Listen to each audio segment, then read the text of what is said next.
ya.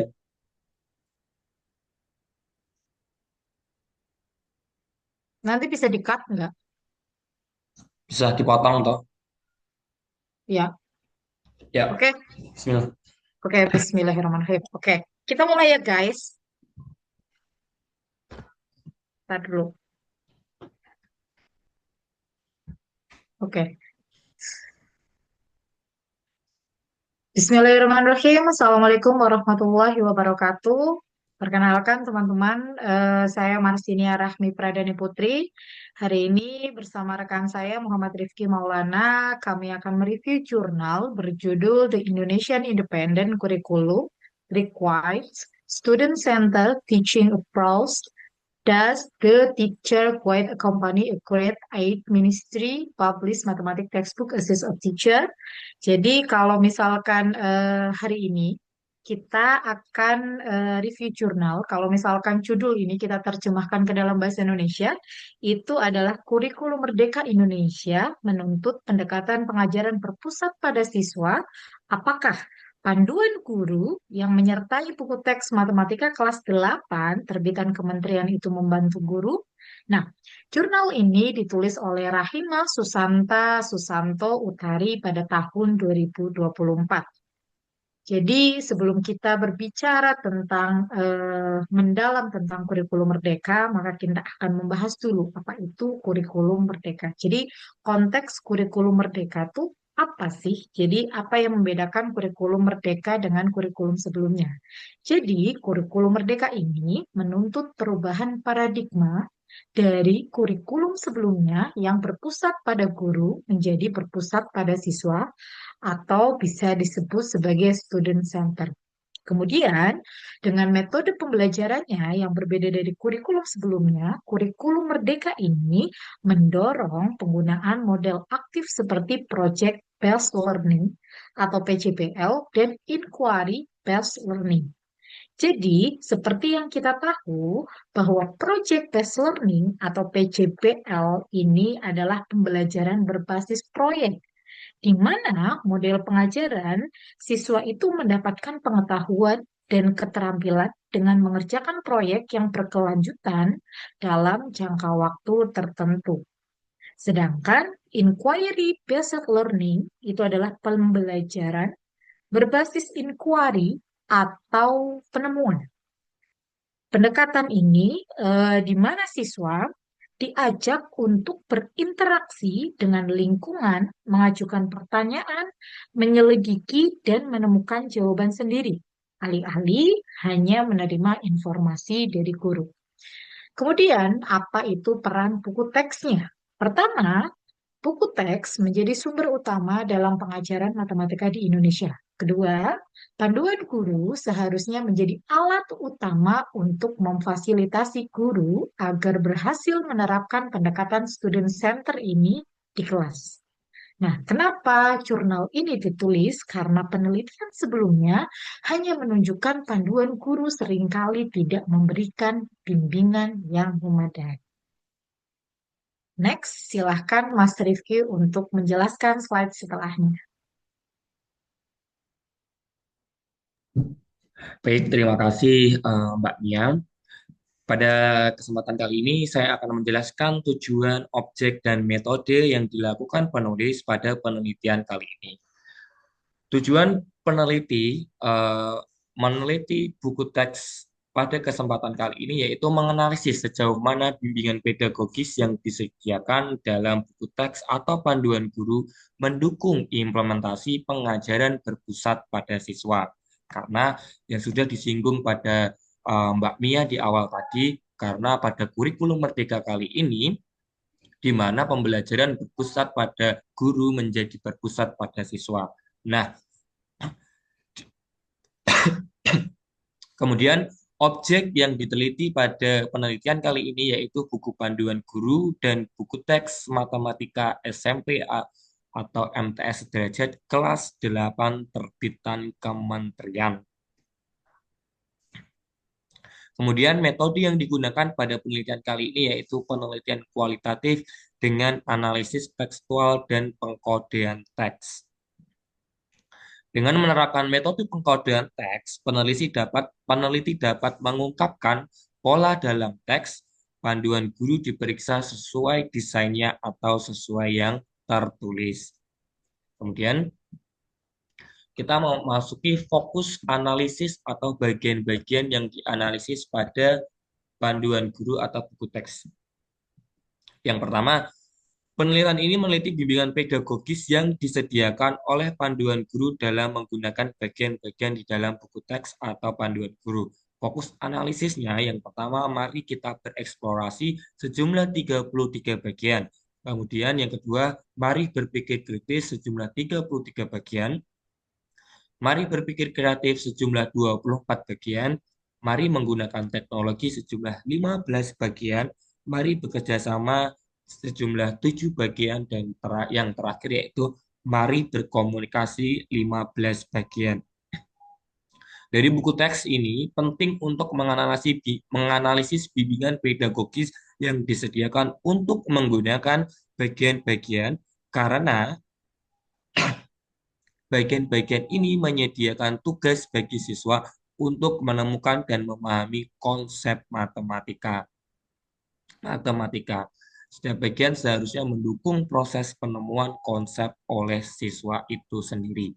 Kemudian dilanjutkan Mbak Mia. Oke, terima kasih Mas Rifki. Jadi ternyata dari jurnal ini terdapat temuan kritis yang pertama yaitu tentang penjelasan tambahan atau temuan utamanya. Yaitu yang pertama itu adalah hampir semua bagian, mari kita eksplorasi memiliki penjelasan tambahan. Kedua, bagian lain seperti berpikir kritis atau kreatif hanya kurang dari 50% yang memiliki penjelasan. Ketiga, mayoritas penjelasan hanya berupa skenario pengajaran, langkah demi langkah. Keempat, penjelasan konten matematika ternyata sangat sedikit, yaitu di bawah 12%. Kemudian yang kelima itu adalah tidak ada panduan menggunakan teknologi. Kemudian tidak ditemukan pula bimbingan pedagogis untuk menangani kesulitan siswa di bagian aktivitas manapun dari buku teks tersebut. Yang terakhir itu adalah bimbingan untuk menangani kesalahan siswa ternyata sangat terbatas. Hanya disediakan untuk satu bagian dari total 33 bagian, mari kita eksplorasi. Jadi, ternyata kelangkaan bimbingan ini adalah sebuah masalah kritis karena guru tidak memiliki arahan untuk melakukan intervensi atau diferensiasi yang krusial dalam pembelajaran aktif. Kemudian dampaknya ketika minimnya penjelasan utama, itu yang pertama adalah guru tidak mendapat gambaran pedagogis untuk memodifikasi pembelajaran. Kedua, guru kesulitan memahami bagaimana menggunakan aktivitas eksploratif. Yang ketiga, penggunaan teknologi menjadi prosedural tanpa pemahaman konseptual. Tugas-tugas menjadi tidak efektif sebagai alat penemuan konsep. Next, Mas Rifki.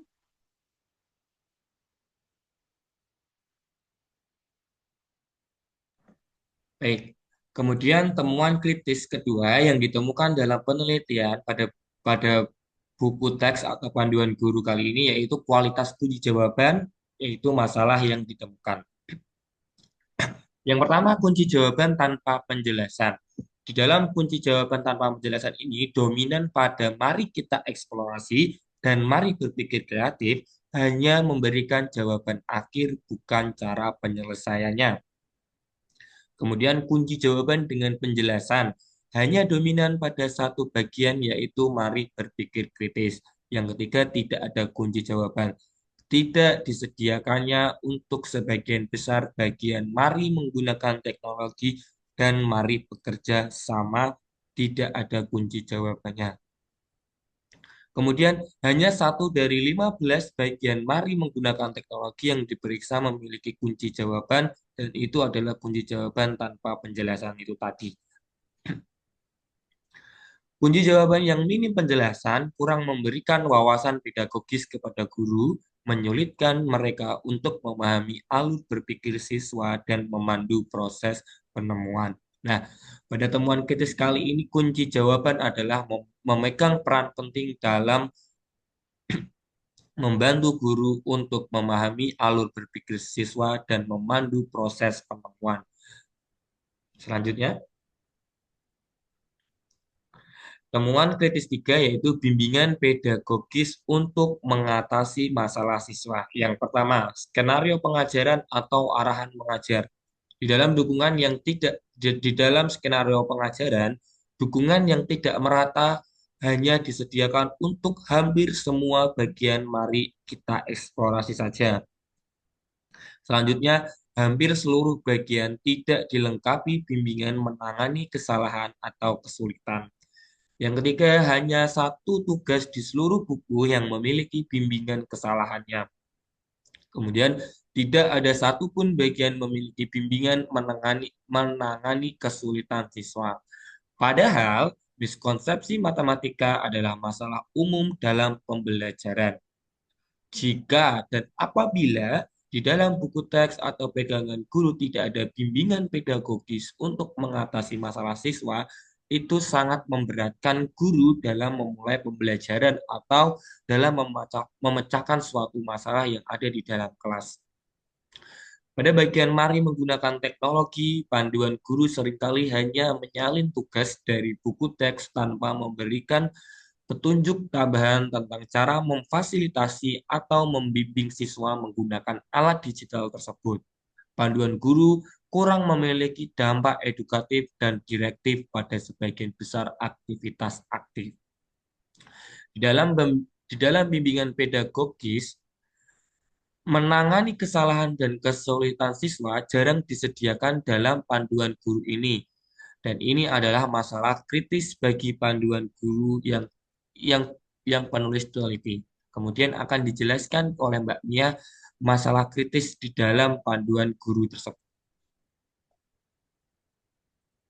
Terima kasih Mas Rifki. Jadi, eh, setelah dijelaskan oleh Mas Rifki beberapa temuan-temuan kritis tersebut, ternyata ketika kita punya risiko kurikulum merdeka tanpa panduan yang kuat, itu kita ternyata punya risiko. Jadi, seperti yang sudah dijelaskan Mas Rifki, bahwa kurikulum merdeka ini ternyata belum sebegitu kuat.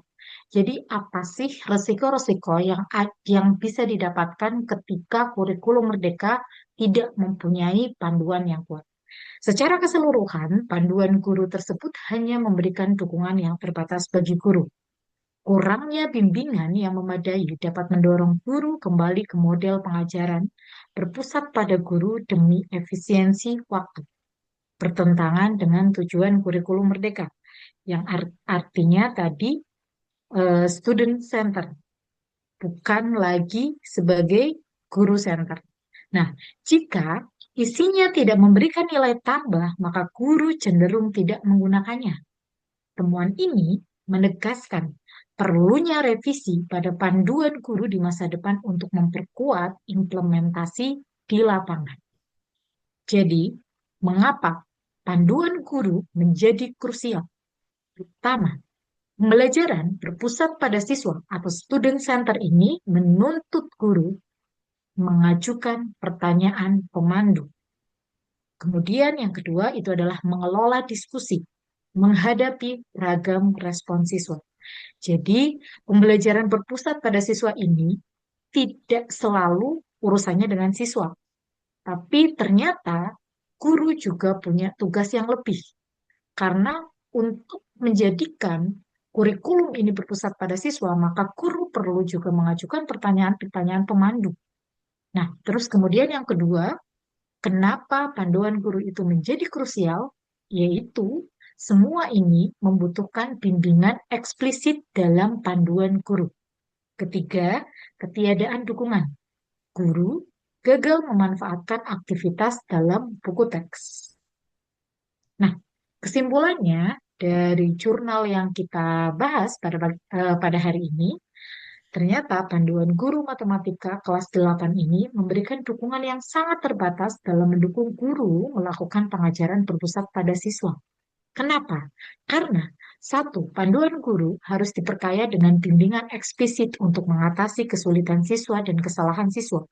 Kedua, kunci jawaban harus disertai penjelasan proses yang komprehensif. Ketiga, skenario pengajaran dan penjelasan tambahan harus disediakan secara konsisten untuk semua jenis aktivitas, terutama pada aktivitas kompleks, teknologi, kritis, dan kreatif. Panduan guru tidak memberikan dukungan memadai untuk pembelajaran berpusat pada siswa. Kurangnya penjelasan konten, kunci jawaban berpenjelasan, serta panduan menangani kesalahan atau kesulitan siswa menjadi masalah kritis. Yang terakhir, panduan guru perlu diperbaiki agar sesuai tuntutan kompetensi kurikulum merdeka. Next, silakan Mas Rifki. Baik, dari awal konteks kurikulum Merdeka kemudian dijelaskan temuan-temuan dan dijelaskan beberapa resiko-resiko penemuan yang ada di dalam buku teks atau panduan guru yang sudah dijelaskan saya maupun Mbak Mia. Di dalam penelitian kali ini, penulis memberikan rekomendasi perbaikan pada panduan guru yang sudah diteliti. Yang pertama, memberikan tambahan contoh kesalahan siswa beserta cara mengatasinya. Kemudian, menyertakan penjelasan konten matematika untuk memperkuat pemahaman guru. Yang ketiga, menyediakan panduan teknologi yang konkret atau yang bisa yang biasanya itu GeoGebra, Desmos, atau kalkulator grafik.